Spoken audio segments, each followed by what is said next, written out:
little break in August, if there was such. But then we had something very, very good. The 60th celebration would have caused us to enjoy ourselves somewhat and to give back to our nation.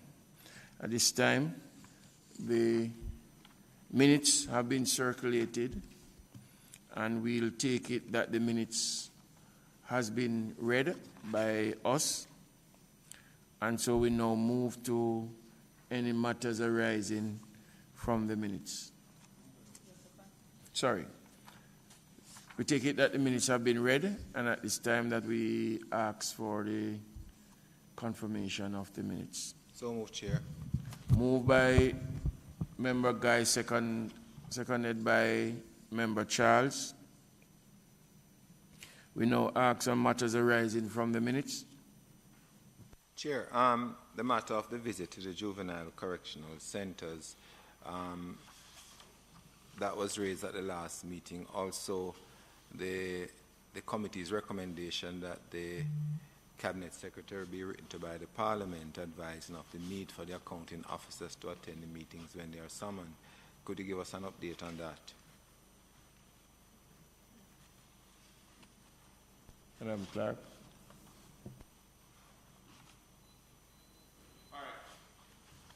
Members, we are well aware that for some time now we have been asking the ministry to provide us with some information and also for us to set a date to visit these facilities. They have not been forthcoming on that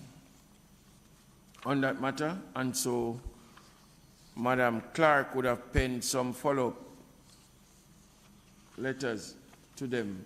Still haven't heard from them, so I have asked that we now write the ministry, putting it to us, that we write to the Permanent Secretary, inviting them to the meeting, the ministry, to come to the meeting to answer those questions or any other questions that we wish or will have for them. So if it is a wish of the committee. This is specifically the Permanent Secretary, the Minister of National Security? Yes. Okay. So if it is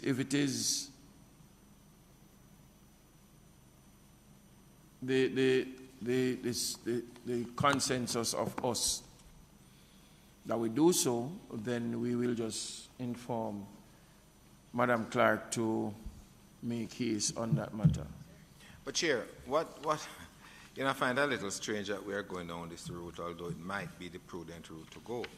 But if we have sent a letter to the Permanent Secretary requesting that the coordination be done, and we have not been responded to as a committee, what assurances we do now have that inviting the said Permanent Secretary to the meeting will ensure that the attendance is here? Well, the parliamentary committee is a tentacle of Parliament, and so if we invite any government agency to come in front of us to respond to any question or queries that we have, I don't see how is it that they could say that they are not going to attend on an invitation. And if they don't accept the invitation, then we will have to have Parliament to instruct them that it is a requirement of them to be here. But we'll do so first by way of an invitation. This is a letter dated July 4th, 2022. Mr. Courtney Williams, Permanent Secretary, Ministry of National Security. Dear Mr. Williams, please be advised that at the last meeting of the Human Resource and Social Development Committee held on June 29, 2022, it was pointed out by members of the committee that a number of questions were asked to the technocrats from the Ministry and the Department of Correctional Services at its meeting held on February 16, 2022, that were not answered. The committee is requesting that the information be provided on the following. How many of the 158 recommendations from improvement from the technical working groups convened by the ministry have been implemented? The ministry's response regarding the recommendation and the timeline for the short-term, medium-term, and long-term strategies for implementing the recommendations. Step taken by the Ministry of National Security and the Department of Correctional Services to ensure that the Ministry of Education and Youth assumed responsibility of the educational programs offered at the Juvenile Correctional Centres. Number of children impacted by the 30 vacant teaching posts at the DCS. Are all teachers currently employed at the DCS possess a bachelor's degree? The structure and the DC, that facilitates the upward mobility of teachers. These were questions that were put for, and there are others. How are teachers who provide training but are not a part of the Human Employment and Resource Training Trust National Training Agency paid? How are they supervised? Who is responsible for checking their lesson plan? And how are resources provided for these teachers? Whether there is collaboration between the DCS and the Children Diversion Unit of the Ministry of Justice to address some of the concerns at the correctional centers. Whether the DCS foresees the child diversion program having an impact in the future on some of the issues faced at the juvenile correctional centers, especially the infrastructural challenges, and measures in place to ensure that juveniles are able to contribute to society once they leave the juvenile correctional facility. It was noted that the committee suggests that a survey be conducted on the wards that leave the facility in the last 10 to 20 years. You are being asked to provide a report on the aforementioned matters by Monday, July 18th, 2022. 2. Please note that you and the appropriate representative from the DCS may be asked at short notice to appear before the committee to discuss the report and any other matter relating to the Juvenile Correctional Center. With regards to my correspondence of June 1, 2022, please note that the committee is requesting that the ministry propose dates when a visit to the Juvenile Correctional Center can be facilitated. And we have not heard from them. No response. Chairman. None. That is 2.5 months down. We're 2.5 months down the road now. And whereas a 2-week time frame was given to the permanent secretary, that has turned out to be a 2-month time frame, which the committee has not received an answer to yet. It is unacceptable. It is intolerable. And I mean, I dare say it is something that needs to be addressed at the highest level. You cannot treat the committee with such impunity. And for that matter, would have sent reminders to them on the 16th of the 9th, would have sent to them on the 4th of the 25th of July. May I ask a question, Chairman? How is the correspondence done? Is it via email, via courier? How is the correspondence done? We would have emailed. And did you get a response knowing that it was received? The hard copy is sent by the bearer, and an email, follow up with an email. And has someone signed for that hard copy? We need to have proof that they have received it before we really lay that down. I am told that somebody from the PS's office would have acknowledged receiving. So they have acknowledged receipt. Chair. And they have. Sorry, my colleague. No. You know, there's a difference here between would have and had. No one had. Had. Thank you. That's more definitive. Had. Then everything is unacceptable, Chairman. Very much. Unacceptable. They have acknowledged receipt of our correspondence, and have not responded at all, and we gave them 2 weeks? So what? No. My suggestion is that we write them a very strong letter indicating all that has been said, to the fact that we would have sent follow-ups and we still haven't received any response, and to copy the minister on the matter for his intervention. I do believe they should be brought to the committee as well. They should be brought So here. if that is a consensus, then that's what we're going to do. They need to answer to why we have not been. I mean, you send a letter, we might be here 2 months later.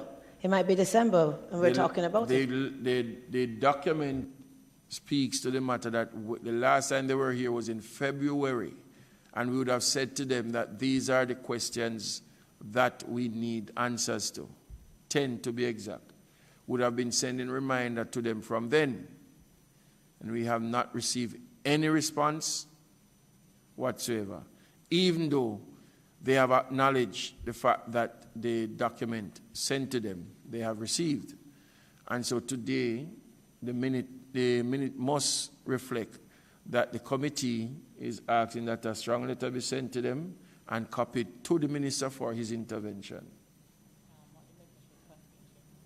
That we expect them to answer all the questions that have been put to them from when, and to make themselves available in the shortest possible time, which would be the next committee meeting, to be present. Both PS, because the last time the PS wasn't here, both PS and the person who is in charge of the ECS. And Chairman, I would say also send a copy of the old letter, the previous letter, along with it, to make sure that they know that it says that they received it. Dated that we see that you acknowledged receipt on this date.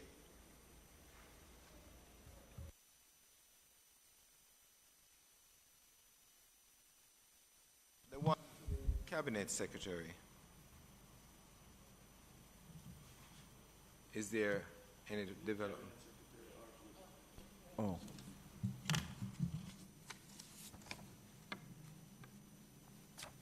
Appearance of the accounting officer. Yeah, go ahead. I just wanted to know, Chair, sorry, whether that was actually sent as well, because I had asked just a while ago. It was sent from the 12th. From the 12th of July 2022, appearance of accounting officers before parliamentary committees. The committee system of the Parliament plays an important role in the oversight of the executive. The standing orders of both houses provide that select committees are empowered to send for persons, papers, and records. Considering the same, it has been the practice of the parliamentary committees to request information relevant to their deliberation and to invite accounting officers of ministries to appear before them to discuss matters for which they have oversight. It was brought to my attention recently that on 2 separate occasions, an accounting officer, although invited to appear before one sectional select committee, failed to appear. It was noted that on one of the occasions, a reason was provided for the accounting officer's absence to the scheduled meeting. I am kindly asking that the accounting officer be reminded of their roles in respect of parliamentary committees and their need to appear before any committee of parliament when requested to do so. I anticipate your kind intervention in this matter as we seek to ensure the effective operation of the legislature. Sincerely, Marisa Dalrymple, Filbert CD, Speaker of the House of Representatives. So that too is in place. Thank you, Chair. Have we received a response? But, okay. So it was sent. We can only be advised by the Speaker whether she has received a response, because the response would be to the Speaker. But I'm happy that that was sent, Chair. Yeah. Any other matters arising?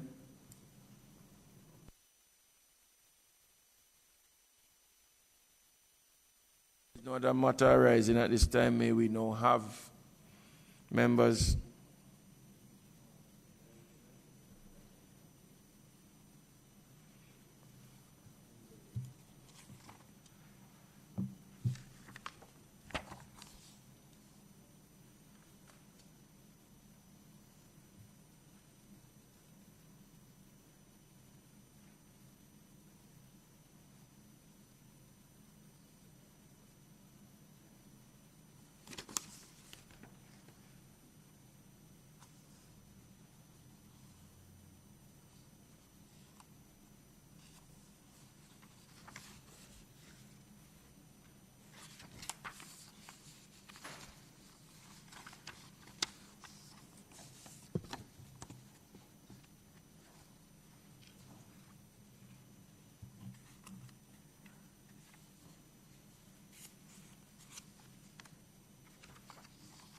Good morning, everyone. We are very happy to have you with us this morning. We have tried on more than one occasion to get the numbers up. Today, we can safely say that the doctor had done his work, and he's with us with company. And so we expect to have a more fruitful and meaningful discussion as it relates to the matter at hand.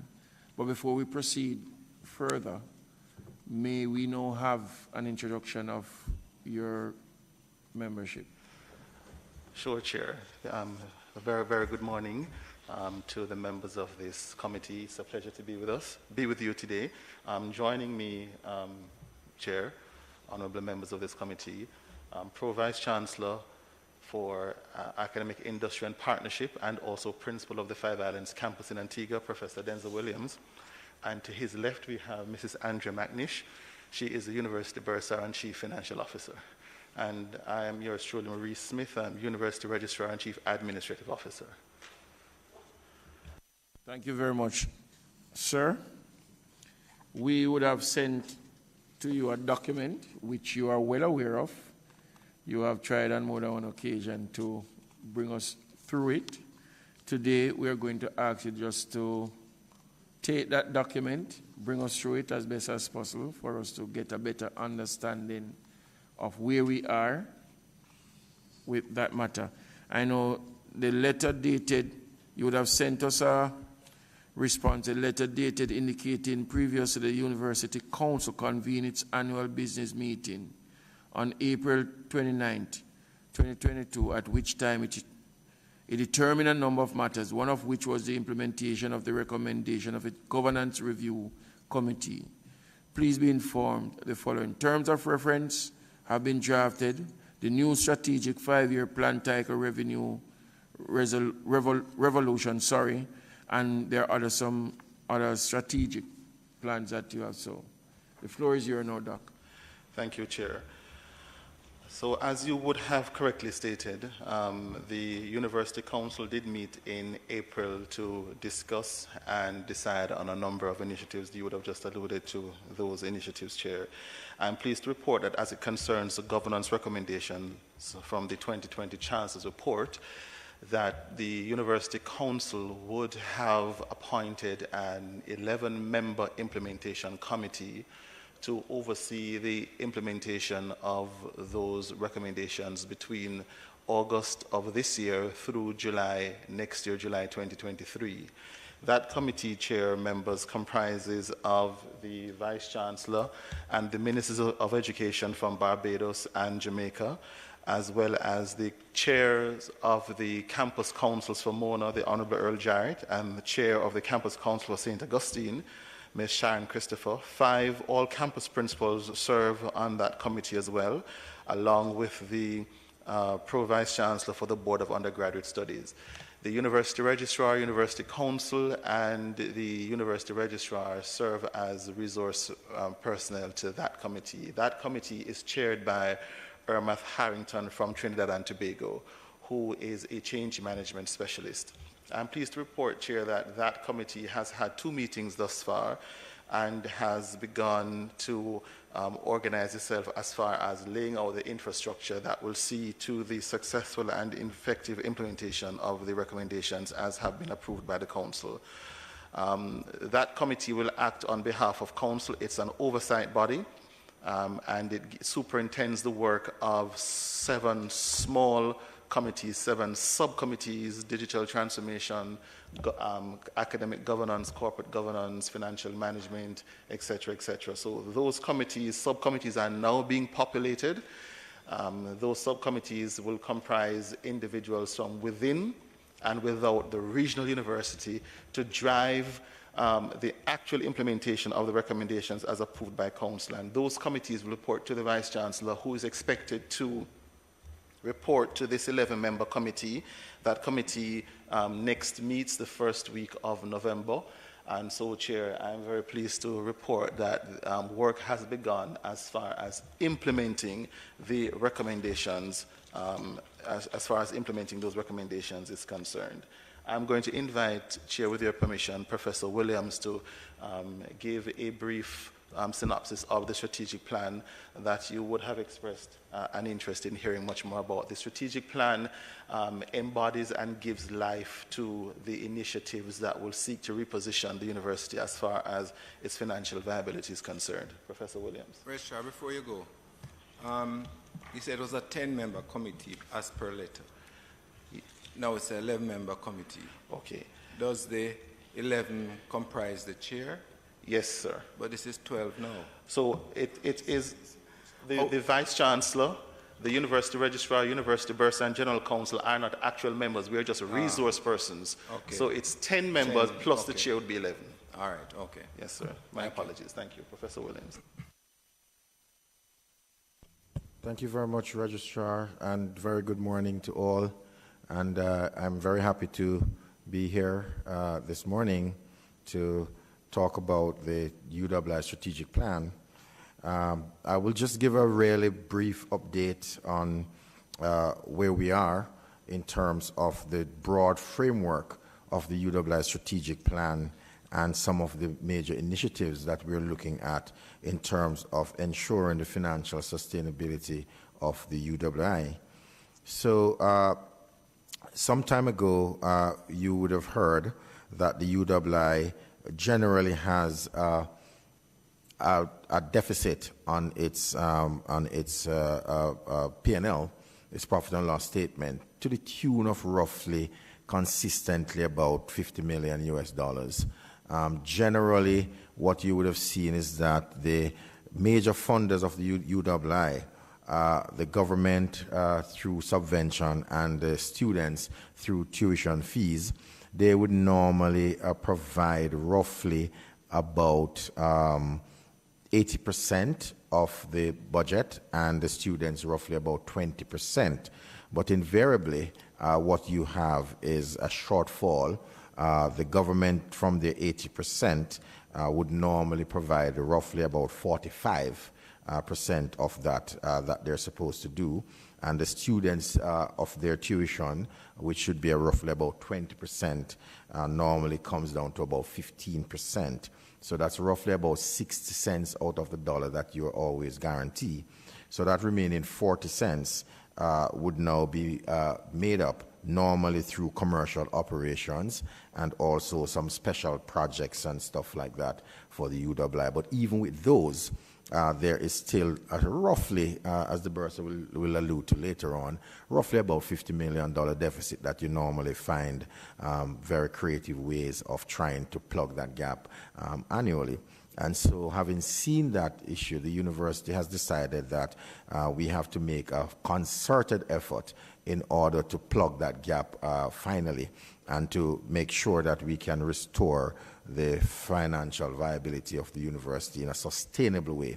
And so we embarked on a strategic journey over the last 18 months or so to use our existing resources and capabilities within the UWI. And from there, we hope to be able to identify critical revenue generating projects that will be able to generate gross revenue of about $62 million US dollars and netting at about $50 million. And so we have designed this plan called our Revenue Revolution.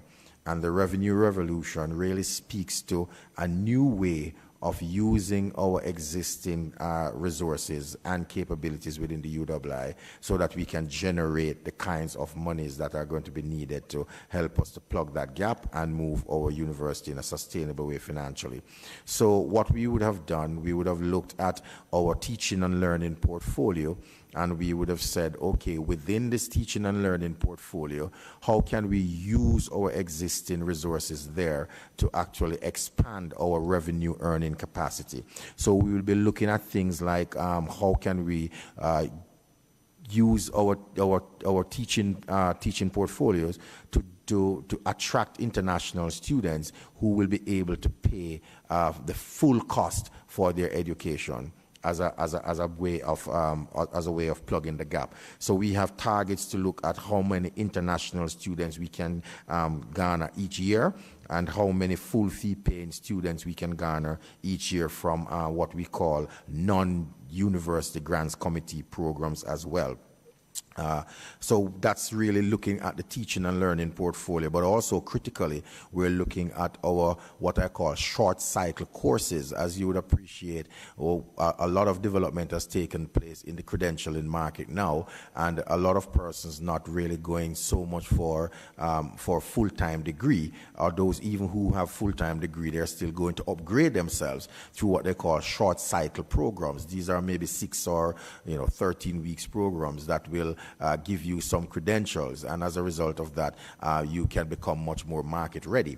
So we're looking at that market space as well to play into, and using again our resources at the UWI to attract people in those kinds of programs also. We also look at the commercial value of the research that we do at the UWI and say, how can we now put together a kind of entrepreneurial venture in order to commercialize those resources and help us to generate significant revenues as well. And so we would have identified from each campus a number of critical projects that each campus will now be undertaking as part of this revenue revolution. So each campus would have identified their resources that they would have and say how best we can commercialize the research from this. So for example, our Caveville campus, they do a lot of research in terms of medicine and those areas, and they have what they call a diabetes reversal project, which they think that if they are able to patent that technology that their research would have shown them, they would be able to generate significant revenues from that as well. At the Five Islands campus, as you know, this is the newest campus in the university's infrastructure of campuses. We will be building a 200-bedroom dormitory that will be used to, again, rent to students and make a good return. When we have mapped out that project so far, we're looking at a 17% return on investment in this project. 200-bedroom dormitory will already be oversubscribed, because I can tell you from where we sit in Antigua and Barbuda. So that facility is now being planned. We now have roughly about 700 students on campus, and already over 64% of them are asking for dormitory facilities on campus. So you see that with 200 bedrooms, you will be able to sell those facilities. At the Mona campus, they are also looking at designing and expanding their nursing program as a way to build capacity for the healthcare sector, but also there is the issue of the college common development to use it to do residential housing that they can also offer to the marketplace. At our open campus, they are also looking, I mentioned earlier, the CPE courses. They are looking at these short cycle courses and how they can sell them, especially using the online modality to generate revenue as well.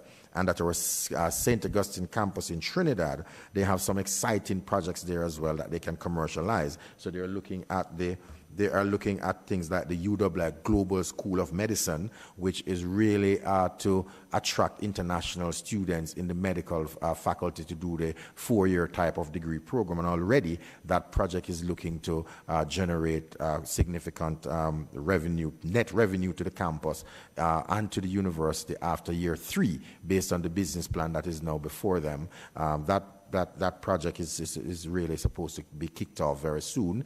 They're very advanced. They have a facility at the Coover in Trinidad, where they were given a hospital by the government of Trinidad and Tobago, and that hospital is being used as part of the teaching and learning process to provide for this global school of medicine as well.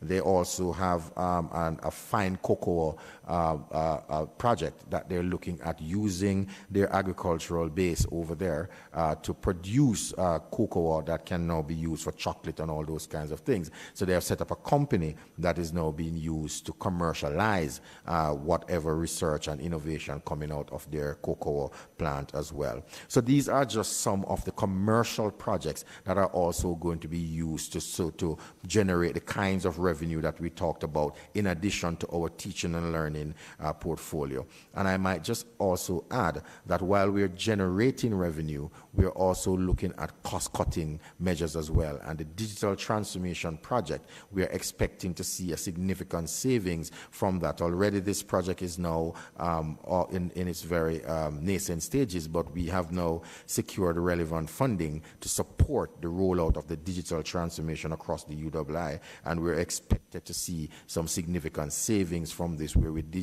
going to be able to digitalize a lot of our processes. We're going to be able to look at how we can earn revenue over the digital platform as well, using the most sophisticated digital technologies and stuff. So all in all, our revenue revolution strategy is looking at both how we are going to grow our top line, and also how we're going to cut costs in terms of using our revised processes and our digital transformation, and generate a net revenue of around $50 million US dollars annually. It's an ambitious target.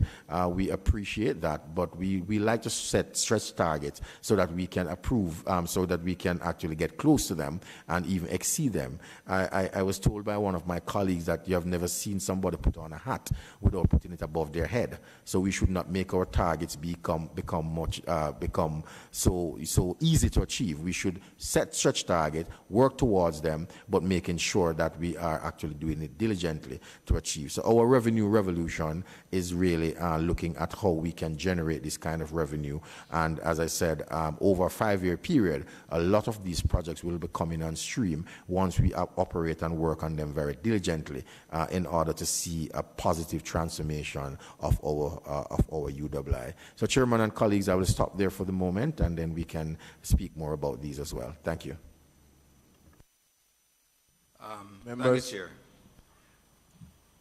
Prof, we are durags now, so they just slide on, yeah? But thanks very much for the presentation. But just, you preempted one of my questions by telling us about the hospital, say, in Trinidad, that because usually with the expansion of a medical school, you need clinical facilities. Question though, would the university be required to make adjustments to that hospital? Because if it's the one you mentioned, it's a rural type hospital. So in terms of making it appropriate for the clinical students, there would have to be significant investment. So that would come from your pocket as opposed to the government of Trinidad and Tobago. Chairman, thank you, Chair, through you. Thank you very much, member. So I don't want to speak specifically about the Trinidad project because that's a campus-specific issue. But what I can say is that already the facilities over there are doing exactly as you just said, member, because the medical faculty would have seen exactly what you'd have seen, and they would have already been making the adjustments. But what I can say as well is that what we do know is that there is a concerted effort now to raise a bond of about $50 million US dollars on the capital market in Trinidad, well, across the region really, to do some of those funding, because when they incorporate the bond into their financial projections, as I said, after year 3, that project will now be generating a positive revenue to the UWI. But the specifics of it, I would leave for our sister campuses to speak in terms of the exact business plan and what they're doing. But you're absolutely correct. Those observations they have made, and they are doing the necessary reworking of those facilities to meet them. Chair, I have a few, so please, thank you. I've been going through the document that has been presented whilst you were doing your presentation, Prof. And if I want to turn your attention to number 3, the augmented income contingency loan model. What's of significance is that the last paragraph on page 2 said that the implementation of this model is within the purview of national governments and not the UWI, as is expected. Question is, what is the buy-in by the regional governments to this particular proposal? Because it is going to be critical. We can always float policies or ideas. It is for the governments to buy in. I I say that in the context of another presentation that has been made very recently, but I just want to know what has been the buy-in by the respective governments. And if I may just outline all of them so we could have one set of answers after instead of back and forth. Maybe that one, because it's so comprehensive. Do you want me to address it a little bit before? Okay. I'm happy that you were able to identify that proposal, member, because I think it's one of the most far-reaching in terms of financing tertiary education as we go forward. What I can say is that where we left it when we made the presentation as a UWI management to the various committees which the government sit on, they did make a commitment to go back to their various constituents and talk to them about how we can implement this. But I will go a little bit further to say whenever we float this model to the students at the UWI, there's always been a strong and positive take-up. Why is that the case? Let me explain a little bit. So the income contingency loan model, what it is basically saying is that the current way that we now fund tertiary education, we kind of fund it in a very short-term way, like a mortgage. So you have a 15-year mortgage or a 20-year mortgage, and you have you take out a loan, and then you'll have to be paying it back irrespective of whatever income you make. You have a fixed amount that you have to pay back and stuff like that. This new model is saying we're moving away from the mortgage-type loan model. And what we're going to do, firstly, is that your intellectual capital is your collateral. So that's the first thing. So you don't need to go and have a parent finding a house or a car or whatever you to collateralize your education loan. Your intellectual capital is your collateral. So all that you need is to be able to get acceptance toward university. I don't say university, a post-secondary education facility. So you get that acceptance, that becomes the collateral because you're expected that when you're through, you're going to be able to generate funds to pay back your loan, okay? So your job becomes the collateral at the back end. How does this work?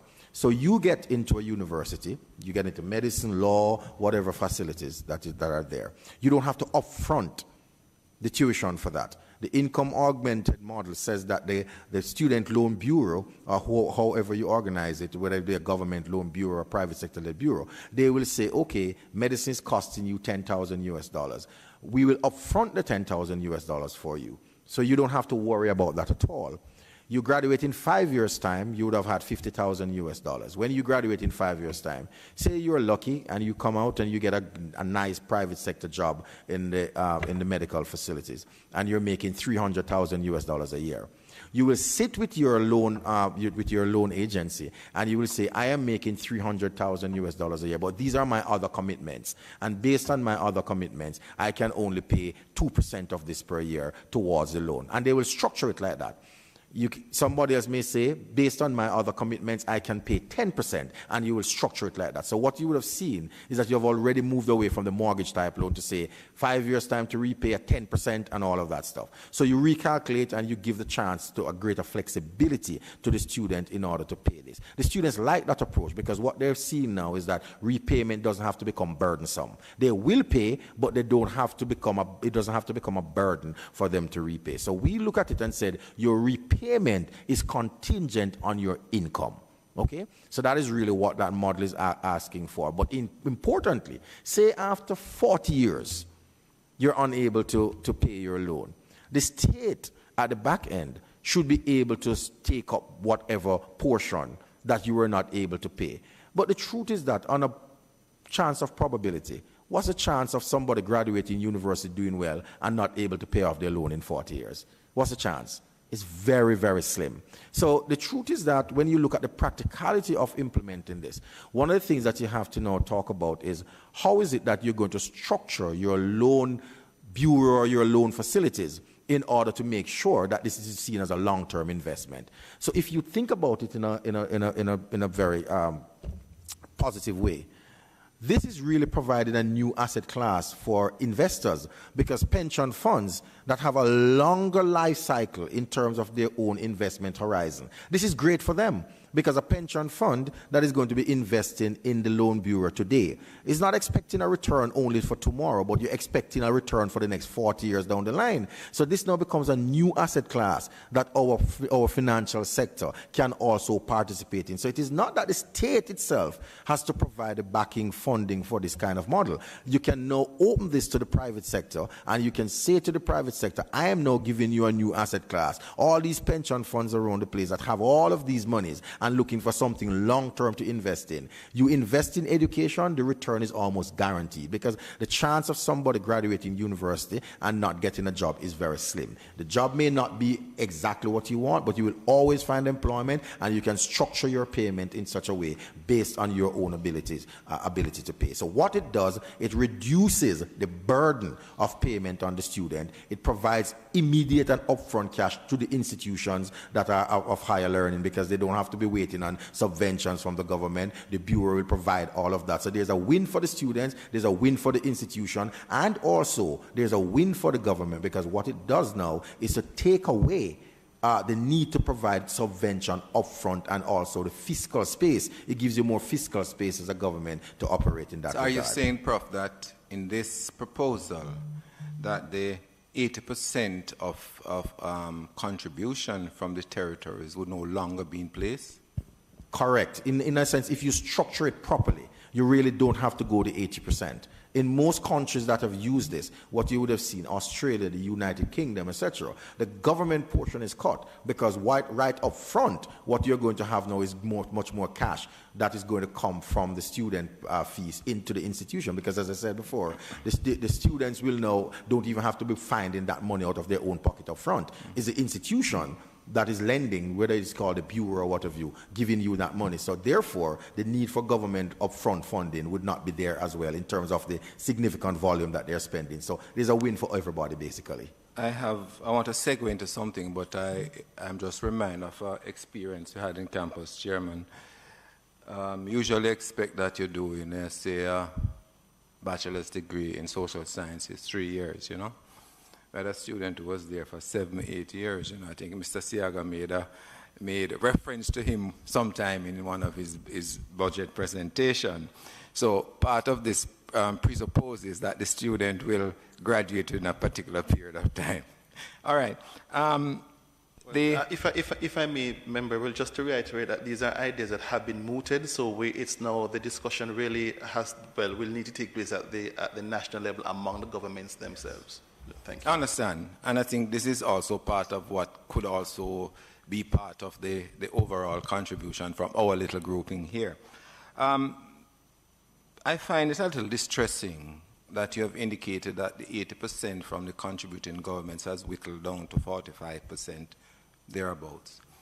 What has been the reasons for that? 2, have you had discussions with the contributing territories to find why we cannot get the original commitments? I mean, we know that there is pressures all around, but the university certainly has to really force or drive home its point that we need resources from government, because we placed reliance on getting that amount of money, even for all the fantastic plans you have. There is almost, if one could say, a legal commitment to provide university with that. What is it that the contributing territories are saying? And 2, what plans do they have to pay over what was due and not given over the years? Now, Roberto, who would be much more intimate with those figures to speak to that. But just to suffice to say that we understand the fiscal space that all our governments are operating in. And while we appreciate the need for the 80%, what we are asking for is a working relationship so that we can manage how we actually distribute the 80%. But Bersa, please. Okay, thank you, Chair. Okay, so presently, at the end of July 2021, July 31st, 2021, that is our year end, the balance due from contributing governments amounted to approximately $48 million US. That's about 96 million Barbados dollars in regional currency.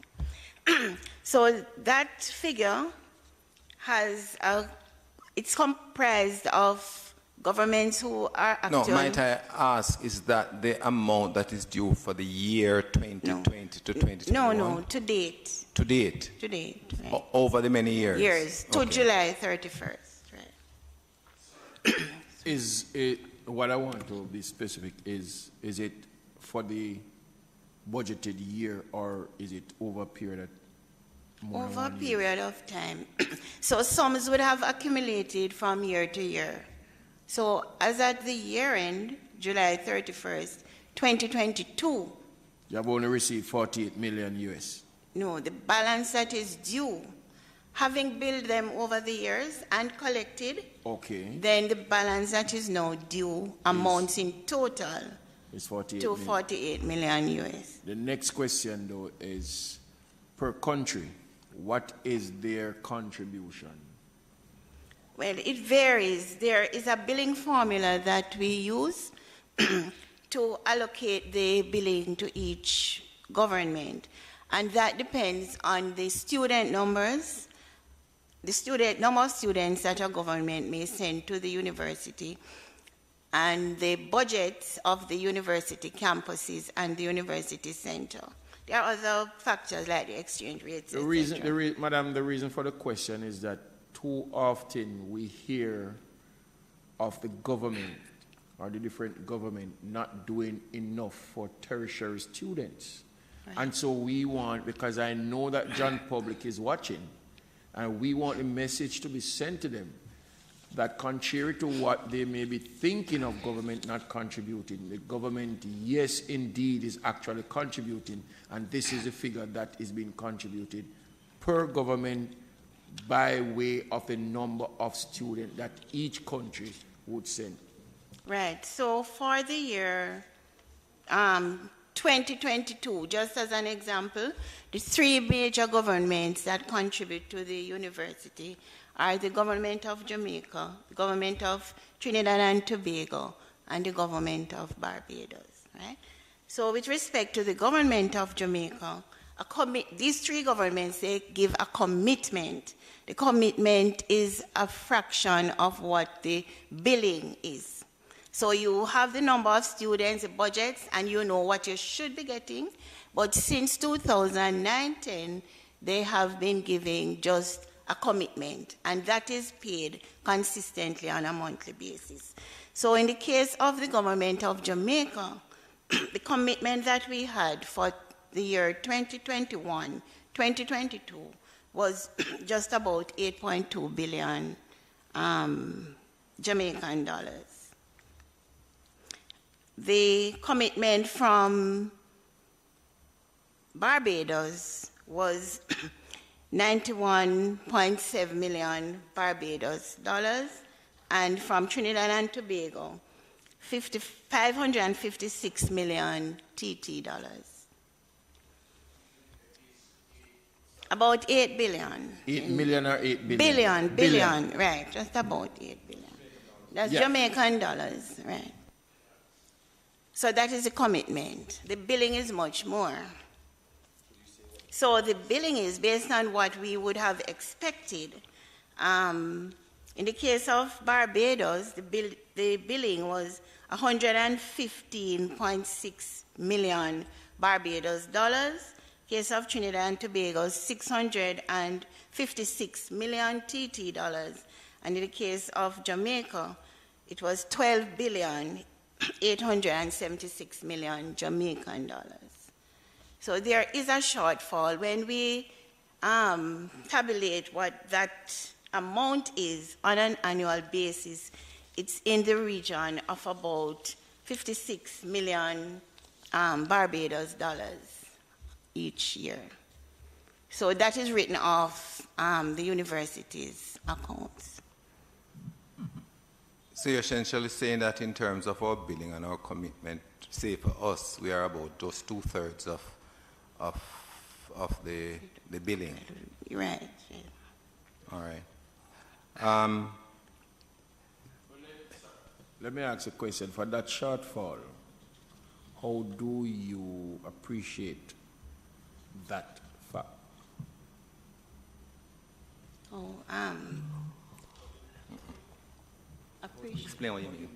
Okay, so we make up the difference. Well, tuition fees is supposed to bring in 20% of the budget, but that in itself, we are seeing shortfalls in that area as well. So we only bring in about 15 to 16%. Outside of that, the university has embarked on income-generating projects, and one of that is to move more into self-financed programs. So full-fee paying programs, particularly in medicine, law, engineering, those would bring in substantial amounts of income. There are also commercial activities that we do. You have the facilities on the campus that serve the students. For example, the halls of residence would have attached to them concessionaires, the concessionaire facilities that serve the campus as well. If you may, I'll just ask my series of questions, then I'll yield to the member.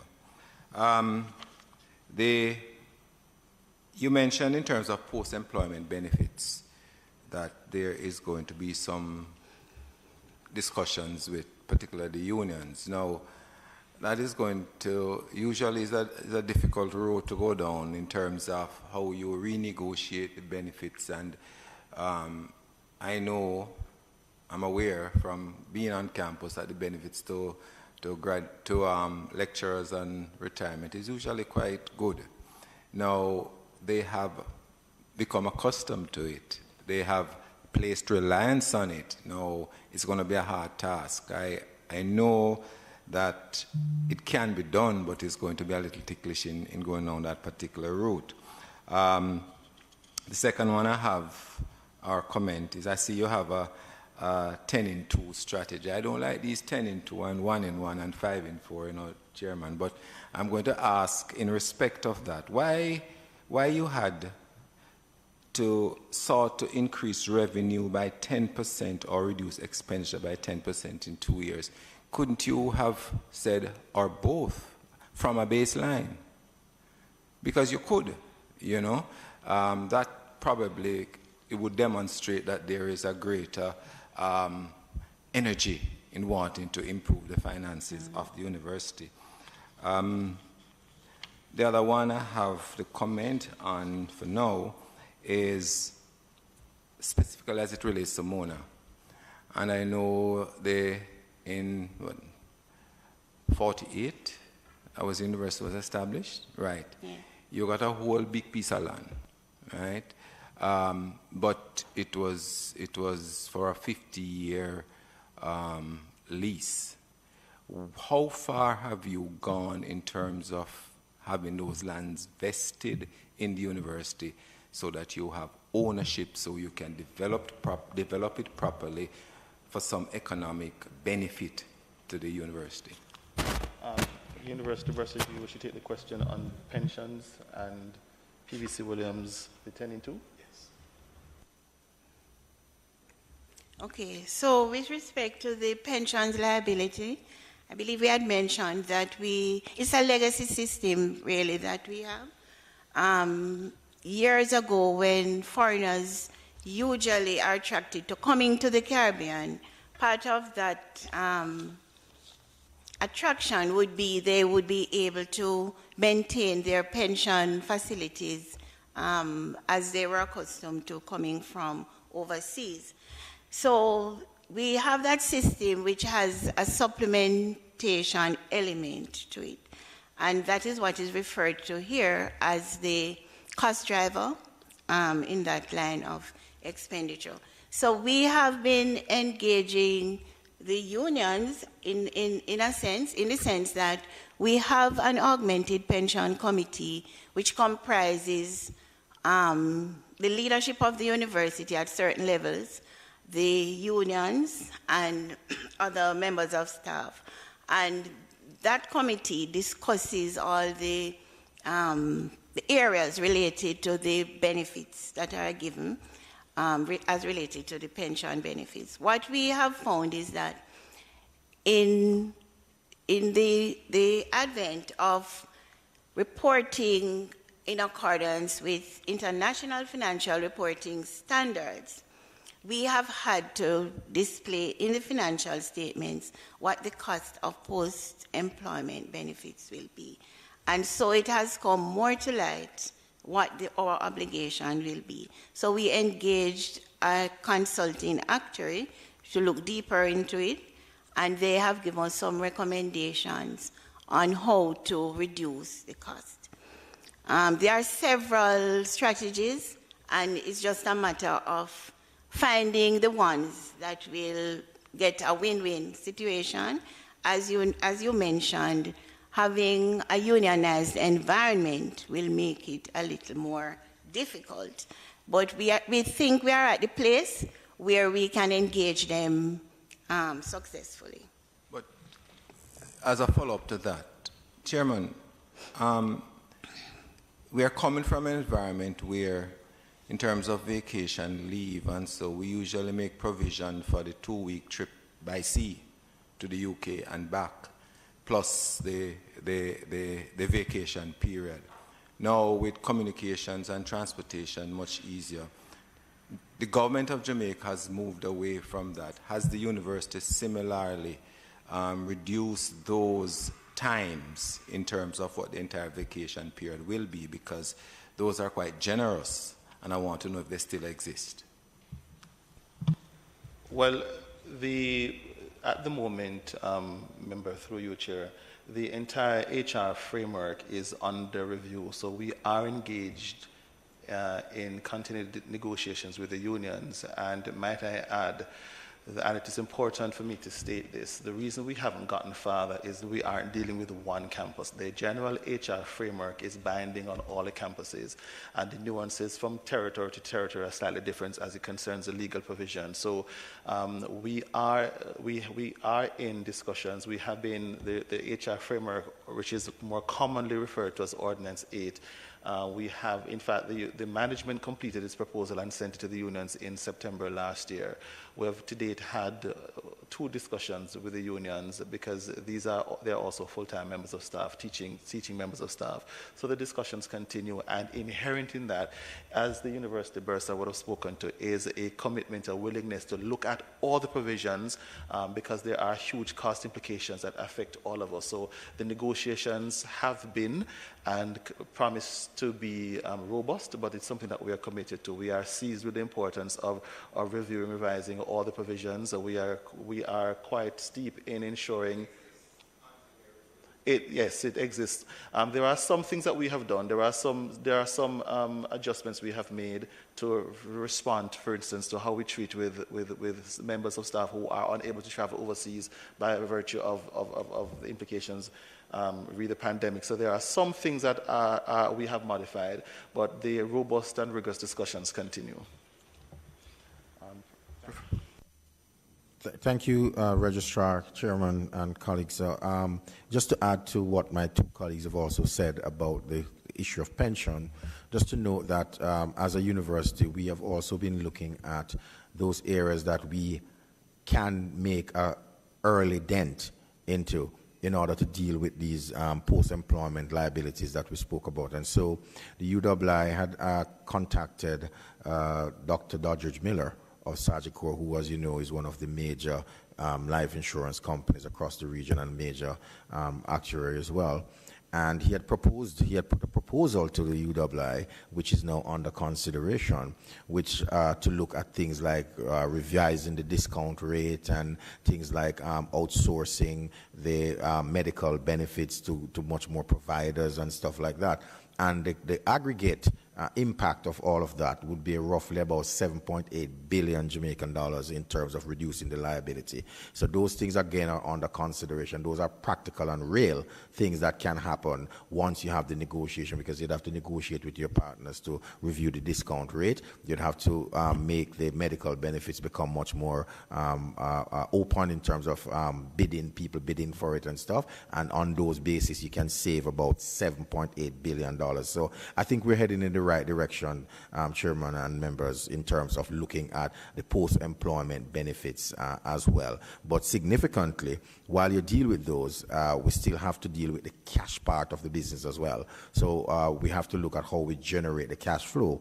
And so, member mentioned the 10-in-2 strategy. The 10-in-2 strategy was exactly geared at exactly what you said. Our base year was 2019, because by 2019 we realized that the financial situation was getting a little bit even dire than we would have thought, and it is because of that why we had decided that we're going to see how best we can raise revenue by 10% and also cut expenditure by 10% over 2 years. So by 2021 we would have shaved off at least 10% of our expenditure that you would have seen there to help with the cash flow. And the Bursar can report on it, but she will report that in 2019 when we started, the accumulated deficit or the deficit in our P&L was roughly about 5 billion Jamaican dollars, yes? And by 2021, it came down to roughly $2 billion, yes? And that was because of cost containment measures and also revenue measures as well. So the 10-in-2 in and of itself, member, would have actually had a base year of around 2019, and then we delivered. And then that is where the revenue revolution strategy has now started to build on that kind of success as well that we had with 10-in-2.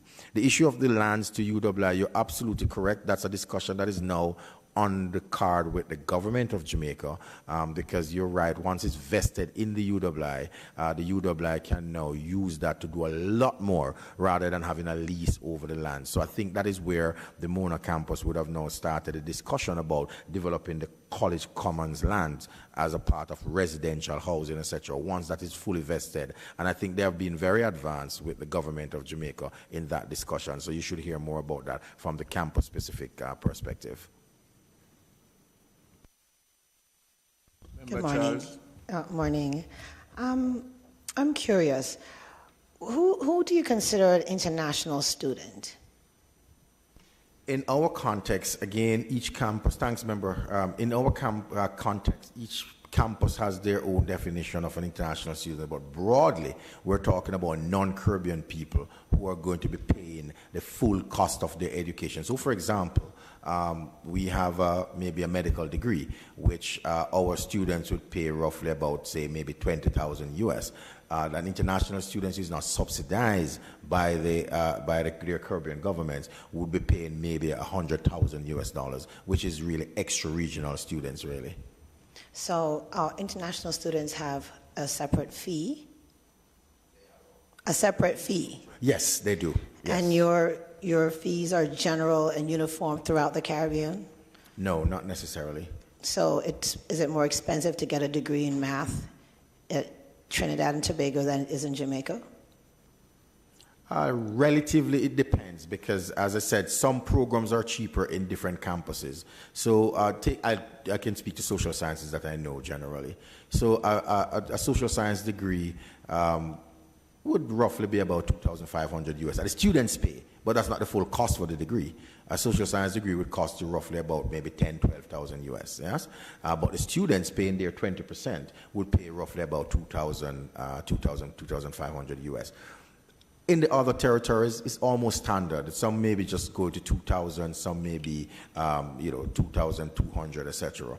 But the real cost, which is roughly about 13,000 US, is still there. Now, if an international student comes in to the region, say, for example, a student from Nigeria or the United States, etc., they would pay the full 13,000 or 15,000 US for that degree. Yeah? I'm curious about your repayment of student loans. Can you tell me about that? Is it a positive response? Do you have people consistently repaying their student loans, or are people just letting it go? What I would say that the Bureau would have to provide that kind of information, but what we can say is that based on the data that we have seen at one of our campuses, is that the repayment for nurses, for example, seems to be extremely high. There's a delinquency rate among nursing educators of roughly 2%. So you know that, and I think one of the reasons for that is that once the students have completed their nursing degree, the employers come and try to attract them overseas, so they pay off their loans as well. So that is why you see a very low delinquency rate. But I'm not sure about a lot of the other faculties. The Student Loan Bureau would be the best place to tell you, because we don't track that at the UWI, but the Student Loan Bureau would be able to do that, yes? But to promote it, then that's something you're going to have to know. I'm curious. In terms of the income contingency model, to promote that, you'd have to know the kind of delinquency, and that is where, as we indicated before, the conversation among the policymakers will become very, very important at that level. Yes. I'm also curious about your accreditation, because, and forgive me, I am probably the only child that, 2 out of 7 of my parents' children that did not go to UE. Everybody else is like UE fanatics. I can't get married at your church, I was told, unless you're gone there. But so I'm American trained when it comes to tertiary education, and I was very much in shock a couple of years ago when I saw students from UE demonstrating about not being able to take their exams, their final exams, because they had not paid. And I'm wondering what your structure is like with regards to students and payment. Because at Howard University, which I attended, you wouldn't make it to a final exam. To have you block out an entire and shut down a school for non-payment.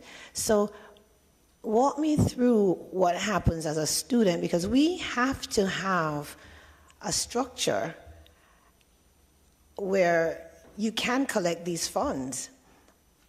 And that's very important, because this is not even about the government part, because that's important as well. We have to figure out why the government, we have to hold them accountable. But tell me how you get to final exam. Member Charles, I actually enjoyed your questions, and to Member Guy, not to suggest that I didn't enjoy yours, but I had to smile because I'm also a Howard alum, so HU. Member Charles, if you would just permit me to go back to an earlier discussion, and I'll make my way to your last question. Our fee structure on a campus tends to be more or less the same. And therein lies a huge challenge, because Professor Williams spoke to the Faculty of Social Sciences, which is our largest faculty on all of our campuses. Here in Jamaica, we're looking at over 7,000 students. So there is huge demand, and yet the cost to access a Faculty of Social Science degree is more or less the same as the cost to access a degree from humanities and education, et cetera, et cetera. And one of the things that we have been exploring, should we not increase the fees to match the demand, but we have been challenged by virtue of the fact that there is a possibility that we may reduce access once we increase fees. And there's this delicate balance between the reality that the university faces vis-a-vis the implications external to the university. So that's a huge challenge, a huge reality that we have to balance. Another issue that the data underscores is that the cost of a UWI degree is also less expensive than the cost to get a degree at some of our other tertiary institutions here in Jamaica.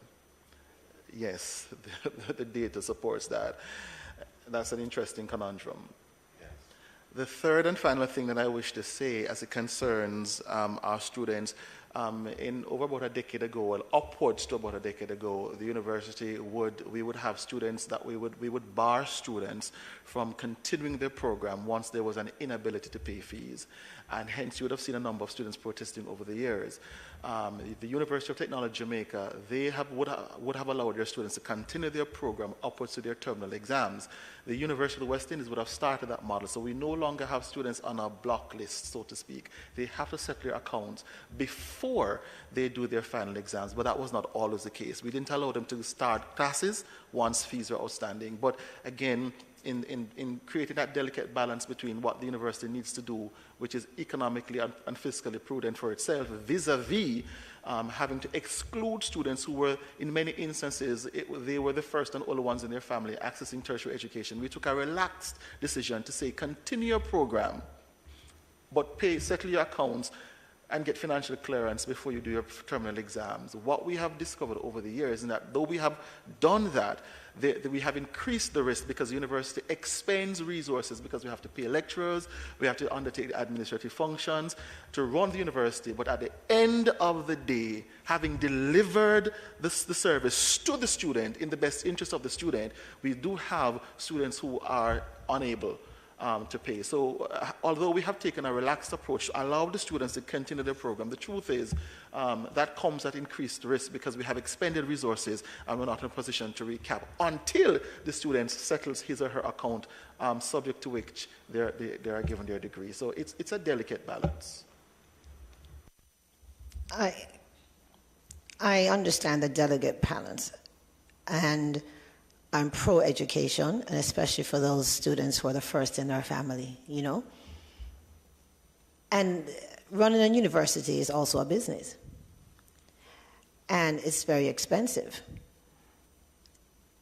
We're going to have to figure out that balance. And you can look at other structures internationally, but that balance has to be figured out and understood by students here, especially in Jamaica. Because what the University of the West Indies does is not done anywhere else. I can speak for myself. I was literally in shock. And I think it's a good thing to be relaxed.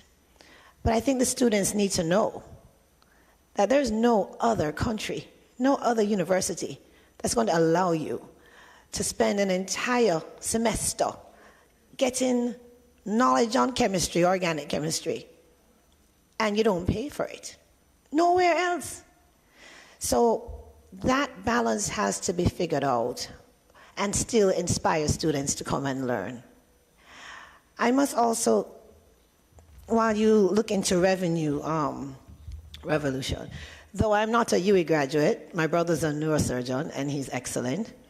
And I think that, and I'm biased, because I went to Howard, but I know that a lot of excellent physicians come from UE. The best. My siblings came from the U.S. home to go to school here. Also because, like you said, it's cheaper. You know, my parents could just, my dad's a farmer, he could kill a cow and a goat and pay for medical school, which is triple in other places. And I feel like your accreditation is important because I have stories to tell you about internationally how amazing UE graduates are all around the world. And I feel like you can really advertise that. You know, while our government works on crime, we can advertise people coming home for externships. Externships are huge. People can actually pay to come and spend some time at the UE hospital and the emergency room. So much you can learn.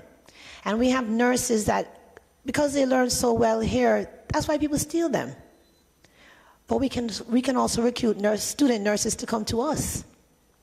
And they would pay to come. We have beach, we have sand, we have sun. So I do love the revenue revolution that you all are working on, and I would like to inspire you to continue working on that.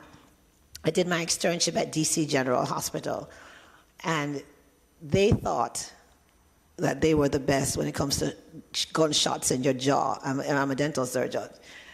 I mean, I've seen more gunshot wounds to a jaw than anywhere else, but we get a lot of gunshots here, and unfortunately, it's good for doctors.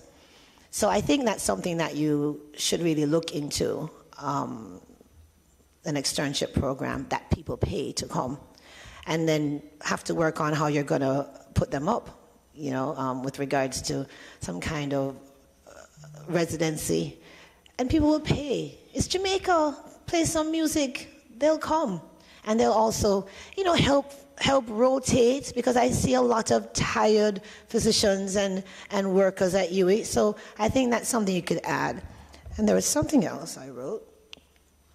The accreditation is huge. How is your accreditation? I mean, when you graduate from UE, and then this is on a full scale, check on that and file the documents that makes you accredited anywhere in the world so that you can recruit everybody over. Because if you go to Holland, you're going to find Jamaicans anywhere in the world. So you have to work on that and make sure you say you're accredited everywhere.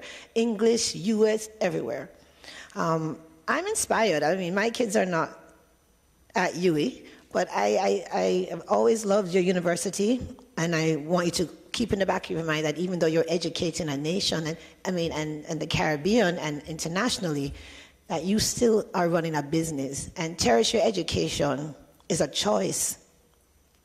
It's needed to build a nation.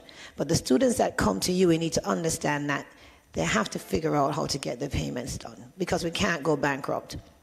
All right? Thank you. Chairman, if I may. Member Charles, thank you so very much for your comments. The university, I'm sure, has programs for your children. So we'll be more than happy to discuss that afterwards, even if there are graduate programs. We fully endorse your comments, and you'll be pleased to hear that as a result of the Revenue Revolution plan that was just approved by the University Council in July, that we are now preparing a full and quite responsive communications program to sensitize all persons within the UII community and without, so that they know what the full offerings are, that we are a fully accredited institution. In fact, we are ranked in the top 1.5% of universities in the world, and that's huge on our marketing agenda to let people know. And as it concerns institutionalization, each of the campuses in advancing strategies and initiatives that are informed by the AAA strategic plan, internationalization is huge for them. It's a huge market for us. Professor Williams would have spoken to the medical school in Trinidad. KV has just started admitting students from Ghana who are doing medicine. Mona is looking at nursing because there cannot be sufficient nurses. So the conversations have begun, and these are the bankable projects that the campuses are accelerating in the effort to realize the targets here in the strategic plan. We are also in deep discussions as it concerns the UE Global, accessing the students from around the world, marketing programs that are unique to Jamaica and unique to the Caribbean.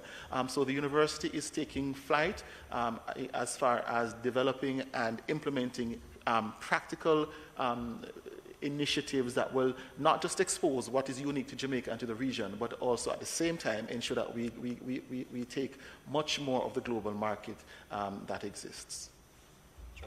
And one more. Can I just say one last thing?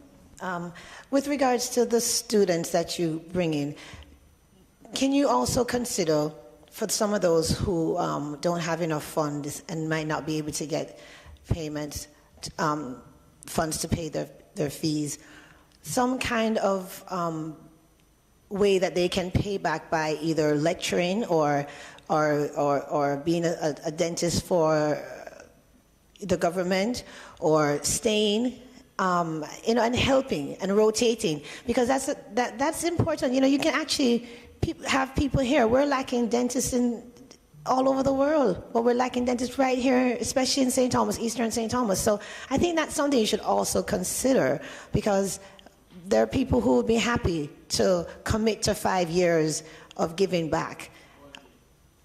What is it called? That cannot be broken. May I? Sorry. Member. Oh, sorry. Member Guy. Thank you, Chair. Oh, sorry. Sure. So I just wanted to observe a few things from Member Charles's reactions as well. This issue of the payment for the students. So yes, we do have a lot of studentships and scholarships and all of these wonderful things. For example, we have a Toronto Gala each year that support a lot of students. We have the New York Gala. We have all kinds of private companies giving, but still, it's not sufficient. Yeah. So where we're going is that the income contingency loan model. If you think about it a little bit harder, you will recognize that that would solve exactly that problem that you spoke about. Because, as I said, the only collateral that the student would actually need is an acceptance into the university. Once you get accepted there, and you are now in the university. You don't have to worry about fees anymore. So you only worry about the payment after you have completed that, which is one of the things I think why the students find it so attractive. So rather than now be demonstrating that you can't do exams and stuff, all of that will be gone because your fees and everything will be settled up front. And you don't have to be worrying about that. And in some cases, you will also get a grant to help you with things like, living conditions and those things. So I think, again, for policymakers, it is something that they really should consider how the implementation of an income contingency loan model is going to increase access, because the students would now not have to be worrying about payment while they enter school. All they need to worry about is to get accepted to the university, go through your 3 or your 5 years, you're sorted, and at the back end is when you're starting to talk about repayments. I think this model would help in a significant way to solve some of the issues you spoke about. You also spoke about the issue of having people coming to do residency and all of those things. Exactly where the revenue revolution model is going, because what we spoke about here is that we have Senate-approved programs that we're going to be looking at, but we also have non-Senate-approved programs, which are things like that, where students can come and spend a semester and they will pay a part of that semester into the UWI as well. So all of these exciting programs are there. But as the registrar said, one of the marquee projects that we're also looking at is what we call the UE Global Online. And that UE Global Online is going to be a critical project with a difference, because what this project is going to do is going to take a more business-oriented approach to selling the offerings of the university. I mean, this is not the language that you normally use in academia, but as you said, it's also a business. So what we're going to do, we're going to now go to the global marketplace, and we're going to find the programs that are unique to our market, and we're going to say to the global market, listen, we have some things online. You can actually access it as well. And take, for example, cricket studies. India has over 1.8 billion people. They are fanatics when it comes to cricket. Can you imagine you have a Brian Lara teaching a course in cricket studies, or a Viv Richards or a Chris Gale just even giving a visiting lecture, and you have 1 billion people, and he says $10 to access this? Believe me, easily you can get 1 million people accessing that. That's the kind of things that UE Global Online is going to be doing. So we are now at a stage where we are planning that project. So we're going to use go to the various committees to get it approved, and once that's approved, we're setting it up as a for-profit entity as well. So that is the beauty about this project. It's going to be a for-profit entity. It's going to have a board of director. It is going to have an executive or CEO. You're going to have a board. You're going to have all the necessary governance structure. And importantly, you will also have it as a limited liability company. So at some point down the road, this can also be listed on your stock exchange to generate. So that's the kind of thinking that is now taking place at the UWI. Member Guy. Thank you, Chair. Prof, I want to, and you will recognize my bias here. The proposed university offshore global medical school in Trinidad, and yes, UE was expanded years ago to give some form of training for international students in the medical faculty. Part of the challenge that, and it was alluded to earlier on in terms of acceptability, UE has an international name and a profile. However, for our students to get into the United States without having to sit this examination, unlike those who are trained there, the competition is from the Rosses and the St. George's. How do we hope to circumvent that particular challenge? I know that in terms of the training, it can be circumvented by sitting the examination because most of our students pass. But it is still a considered barrier to some of them. And I know that our reach is not only towards the United States to get students, but as far away as Africa, as we have been getting in the past. Botswana, I think, they have students here, and other areas of Africa. But how is there any plan in place so that you can have easier access from graduating from that particular facility into residency training in the US, particularly, and Canada, and like is done for St. George's and Ross universities?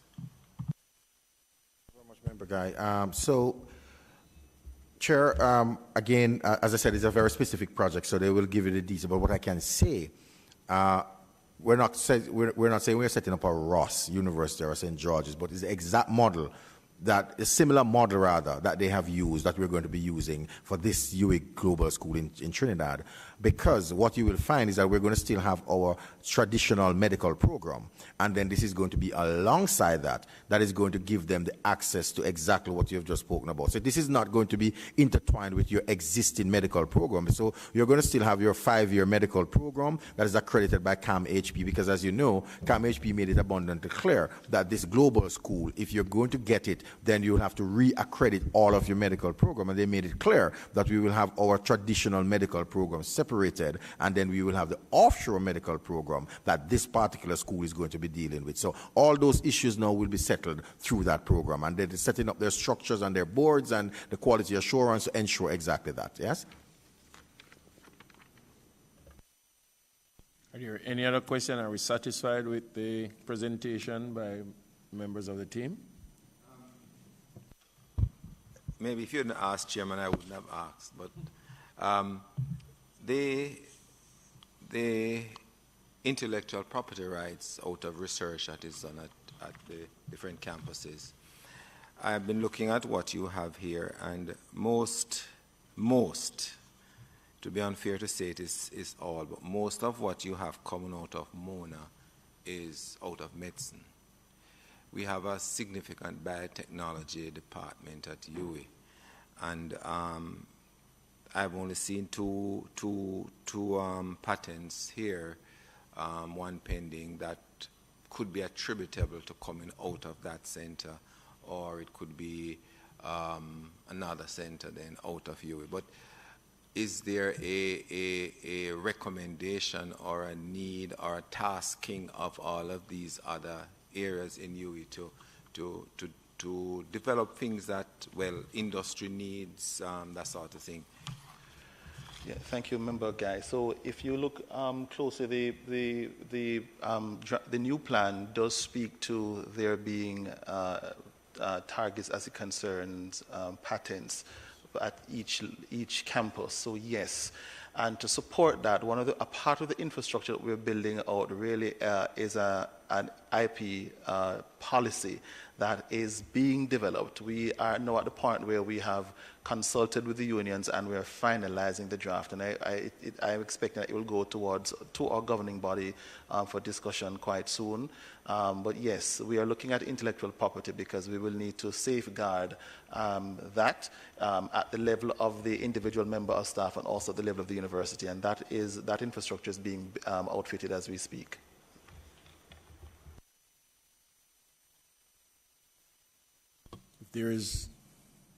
If there are no more other questions, and that we are very satisfied with the presentation that was made by the 3-member team, then at this time we will say to you, Mr. Discharge, Chair. You have indicated that there is going to be the conclusion of this in 2023, the review, the recommendations, the committee's review of the recommendations. No, member, not review. The recommendations are being implemented, and we expect to complete, if then not by August 2023. By July 2023. Chairman, I want you to put UE on notice that we would like to invite them shortly after that. So we are serving notice, but at the end of the time that you have given to us for the completion, that we will at that time again, maybe some after you get some rest, to come back here to give us an update as to how it has been working and what is not working. So thank you again for being with us. It has... I also wanted to say thank you for being with us and to inspire you to continue to educate these young people and older people, because you've been doing a really good job so far, and I just want you to know that. We are very happy that you're working hard for our countries. It's our pleasure. It's a great And Chair, But whenever we are on the, sorry? No, I was going to say the last word really belongs to the chairman, so I just wanted to make a comment before, please. So we also want to say thanks, and I'm sure the registrar will say something as well. But we want to say thanks, especially to this committee, because I think this is a very useful dialogue. Because this is your university. This is not a private enterprise that a few people own. This is owned by the people of the region and the governments who are our major sponsors as well. It's very important to have this kind of dialogue. But I just want to comfort you to say that based on what you would have heard today, it is very clear that our university is in good hands. The plans that we have for our university, we're heading in the right trajectory, while the governance report is there and we are making transformation to our governance. This is a normal part of any operation. This is a normal part of any institution because it's important for growth and development, and we embrace the suggestions, we embrace change. But what we can say is that for the last 75 years, what you will appreciate is that the leaderships of this university would have built a sound and solid enterprise that has propelled us to the top 1.5% of the best universities globally, because they are based on UNESCO. There are over 30,000 institutions globally that are offering degrees and diplomas, etc. And coming from a place like the Caribbean, which, as you know, which have not had significant economic growth and per capita income on average is roughly about $5,000 US. The question is, how do you build such an institution that can put you in the top 1.5% of the best anywhere in the world? And I think that's a credit to the leadership and the people of this region that they would have built this kind of university. So rest assured that we have a university that is onto something. We celebrate our 75th anniversary next year, and we look forward to continuing for another 75 years. And again, we really want to thank our leadership. This kind of dialogue is very, very important, that we come, we inform, you give your suggestions, we take it forward to renew the institution. So thanks again for all of the support. So now that you have said all of that, I really don't have anything else to say, because it's just about what I was about to say, that when it comes on to bragging rights, the University of the West Indies we as a people can brag right across the world that we are in. Because I was about to say the top 4%, but now you have narrowed it down to 1.5. It tells you how great, how excellent the work by virtue of student and administrating staff would have been doing at UWI. And we continue 75 years. We continue because there is not going to be an end to it. It is always going to be around for us. And so this morning, again, we just want to say to you, thanks for coming out. Continue the work that you have been doing. Yes, we do know that UWI, the region, is in good hands. Thank you. Thank you, Chair. Thank you. It's our pleasure.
We continue.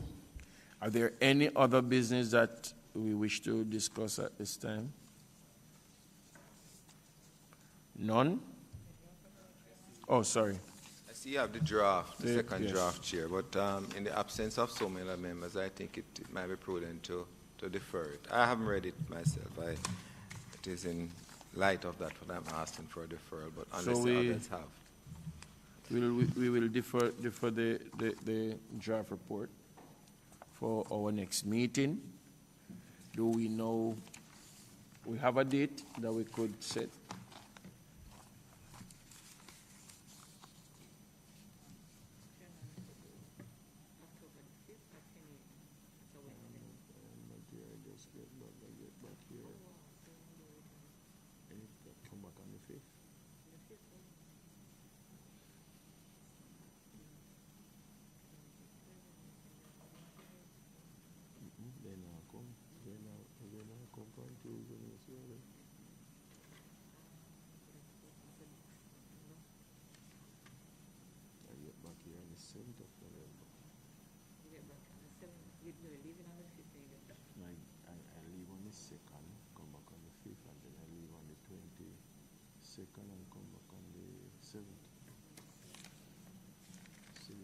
meeting, you have to be able to have up to 70.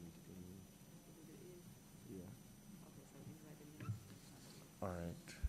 So our tentatively, our next meeting date is slated for the 8th of November. Members, 8th of November, tentatively. Please encourage your other colleague members that we do need a quorum and others. All right? Are we just planning to deal with the draft on that date? No, at that time we'll be inviting, that's a date we'll be inviting the ministry to be here with us. Cool. All right? So, if there is no other matter, I ask that you move for the adjournment of this meeting. Moved by Member Charles, seconded by Member Guy.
Develop a sense of purpose that says you're not here by